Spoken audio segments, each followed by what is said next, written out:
Welcome back to Cooking with Ash. I had so many requests to prepare this delicious, that's right, delicious chickpeas or chana puri. So today, that's exactly what we will be doing in the kitchen. This thing is so soft. Look at that. Look how soft it is. So filled with the chana filling. Let's go in with the peas. I can't resist it. Look.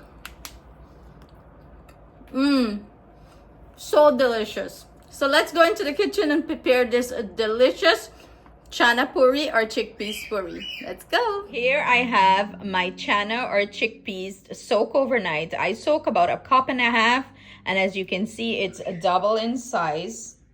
We got a bad one there. Let's pick it out. We're gonna go ahead and put this on the stove like how we would prepare our dal, boil our dal. We're going to go ahead and boil this. You can use a pressure pot too, but I'm gonna just boil it on the stove. So I went ahead and add my chana to the pot. You know, I'm using my karahi. You can use a pot and cover it with enough water, and I'm gonna go ahead and add some salt to the water, about maybe 1/2 teaspoon or so.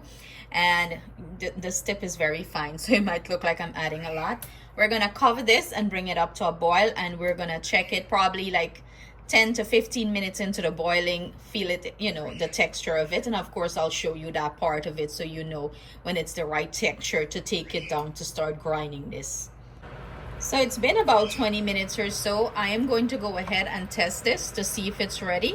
And how you're gonna test it is, you just put it between your finger and it's splitting very easily, so you know it's ready. There is no grain in it. I'm gonna go ahead and strain this, and and then we're gonna proceed with the next step. Like how you're gonna grind your dal, you're gonna grind this. So we're going to go ahead and start prepare our dough. And basically what I have in here is some plain all-purpose flour. I prepare my dough very simple.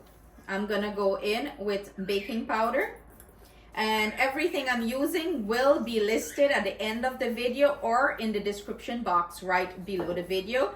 A little bit of salt, not a lot. Listen, I never had chana puri in Guyana. My mommy never make this, okay? Until I come to the States, start cooking, then I've learned of this. I see a few content creator did this recipe before. I never, tried it, but I have my following. Everybody's, Ash, make chana puri, make chana puri. Say, yes, I am jumping on it, and we making chana puri.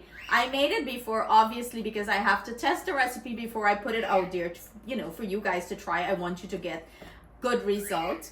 I have here some lukewarm water, and the kids love it, Trevor love it, and according to them, it's easier on the stomach than the dal puri, okay? For me, I really care. Y'all know me, right? I eat rope, soap, and iron. So lukewarm water from the pipe, from the faucet, and we're going to proceed to mix this, bring it into a nice soft dough ball, like if you're making dal puri. And I make mine exactly the dough as how I make my dal puri dough. The only difference is we're using chana instead of dal. Here them the two. Sorry about the noise, guys. Sorry, this is morning hour and they love to scream down, and especially if I'm talking in the kitchen, then I get an own conversation with me. So I'm gonna proceed to mix all my dry flour until it becomes this nice consistency. You don't want your flour to be too stiff or too soft. You want a nice workable flour. So that's what I'm gonna go ahead and do here. I don't want to stand here and watch me or sit down here and watch me knead this flour out. I'm just gonna bring this together, and then we're gonna move on to the next step. So I went ahead and transferred this to my pastry mat, and we're going to go ahead to proceed to knead this flour. I usually do this anyway from 5 to 8 minutes until it's nice and soft and smooth. That's what you're looking for here. And if your dough gets too sticky while you're doing that process, go ahead and sprinkle. And when I say sprinkle, like sprinkle little dry flour to it, not a whole ton, and work your dough until it becomes nice and soft. So that's what I'm gonna do here. So I've been kneading this dough for about 6 minutes now. What I usually do is put a little bit of oil on this, about a teaspoon or so, to keep it moist and nice. I'm going to cover this and let it rest for at least 35 to 40 minutes. You want to have your dough rest and relax to get nice soft puris, okay? Chana puri. Let me rephrase that. Not dal puri, chana puri. So I'm gonna finish this up and I'll see you in the next step. Look, story, big apparatus setup. So I'm using my mill, the old school mill, to grind this. This is what I use to grind my dal. So, you know, the last time I made this recipe, I used the mill and I have great consistency. You can go ahead and use the food processor if you don't have this. But what I find with the food processor, well, at least mine, the chana didn't grind as fine how I like it. So I usually use my mill, but you can try your food processor. Everybody brand is different. So I'm gonna go ahead. I have some chana in there, and what I'm grinding is some chana and some garlic clove to season this up, along with some hot peppers. I see me put this thing. Me put this thing here on my table. You can hear on the table, Brooke. I go doing GoFundMe for buy one new table. But do you see how nice this is coming out? Beautiful consistency. Let me see, nice and soft. This is what I'm looking for. Not too soft, not too grainy. I like it nice and smooth. So I'm gonna finish this process up, and then I'm gonna come back and show you the next step.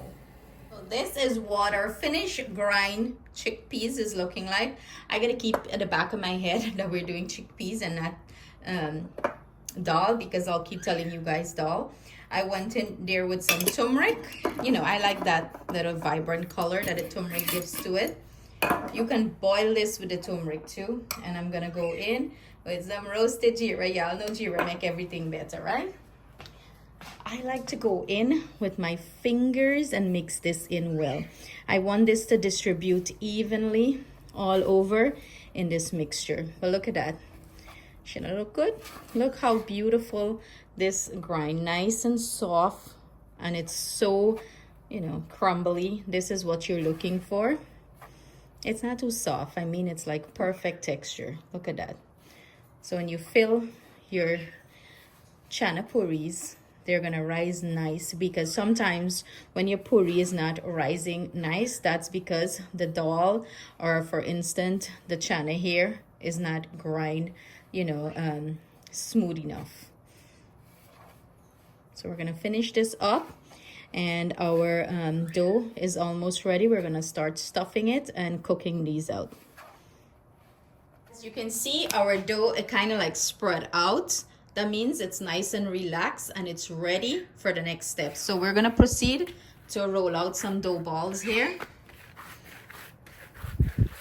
You just roll it out in a log, because we want to get some dough balls to start stuffing them, and whatever size you prefer here. Basically what you're doing, you're making dough balls. You're taking one of the dough that you cut out and roll it in the palm of your hand until it's nice and round, like so. It don't have to be smooth. You're just trying to make a nice dough ball to start filling them, like so. Just dust it with a little bit of dry flour, and you're gonna proceed with the rest until you finish all of them. This recipe is going to give me 10 nice sized dal puri. Well, here, chana puri, I'm saying dal puri. See, I told you guys I'm gonna get flustered in this video and keep on forgetting we're making chana puri than dal puri. So what I'm doing here, I dusted this with some dry flour. I'm using the palm of my hand to spread it out, like so. I usually go thinner on the ends and leave the middle a little bit thick. Grab your dal, and you're going to proceed to grab a handful of it and put it in. I put it like that, flip it over and press it down. In that way it's easier to work with. I usually be generous with my filling. And now we're gonna start closing. So I usually start pinching on one side and use my thumb to just push it together like that. And you want to pinch this well, so when you start roll out, they're not bursting on you. This is it. Now I'm gonna just roll it in a little bit of dry flour like that, and set it to the side and cover this with a tea towel so it doesn't, air doesn't start getting to it and it gets stiff. So time to start roll out our puri. What I usually do, grab one and flatten it out in the palm of my hand like a disc. It's easier that way. The chana is going to be distributed all the way to the end.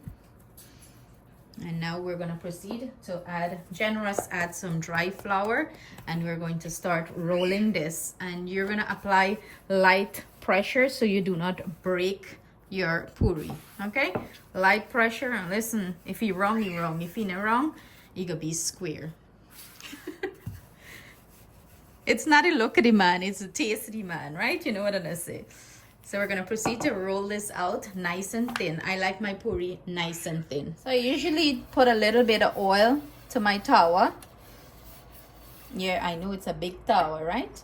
And we're gonna go ahead and drop our puri to the tawa. Like so. And we're gonna let it cook a little bit. When your puri start to get, you can see a little bubble to it, you're gonna go ahead and flip it. I don't like when the ends, you wanna make sure it cooked nicely. And now I'm gonna go in with some oil.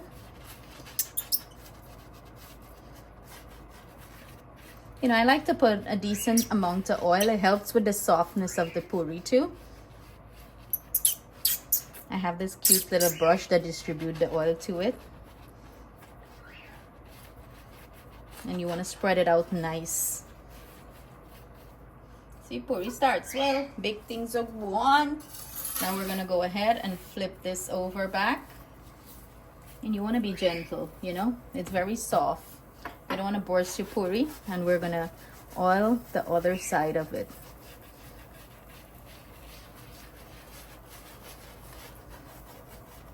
Make sure you not tear up the puri, okay? Be gentle with it. Gentle while you're oiling it. So we're gonna go ahead and flip this so the other side can cook. Look at that. Beautiful. Like a nice balloon we get going on here. And you want to make sure all the ends are nice and cooked. Look at that.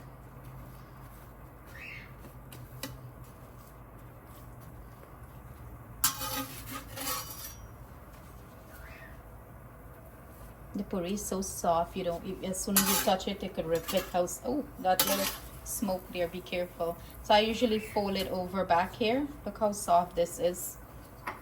And let the ends cook really well. Because this tawa is so big, like all the way to the ends don't get the heat as good. So I usually fold it to make sure, the ends are cooked nicely.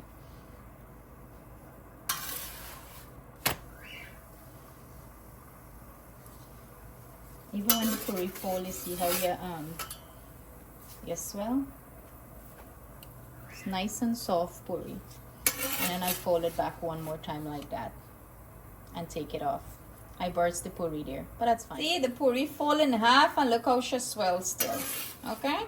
You get a beautiful puri when that's happening. Here you have it, our finished chana puri. Look at these. Beautiful, soft and silky. Look at that. It's so fluffy. Look at this, guys. Look at this. So soft. Beautifully done. I want to break into one. Should I break into it so you guys can see? Let's do this. Look how thin. Look how soft. It's literally falling apart. Wow. Talk about beautifully done. It's beautifully filled with the chana filling, and it's tasting delicious. Our favorite food taster here, she come home and she gets her favorite, how she love when curry and dal puri. Go ahead. Well, it's not dal puri, it's the other one. It's the chana puri that we had the other day.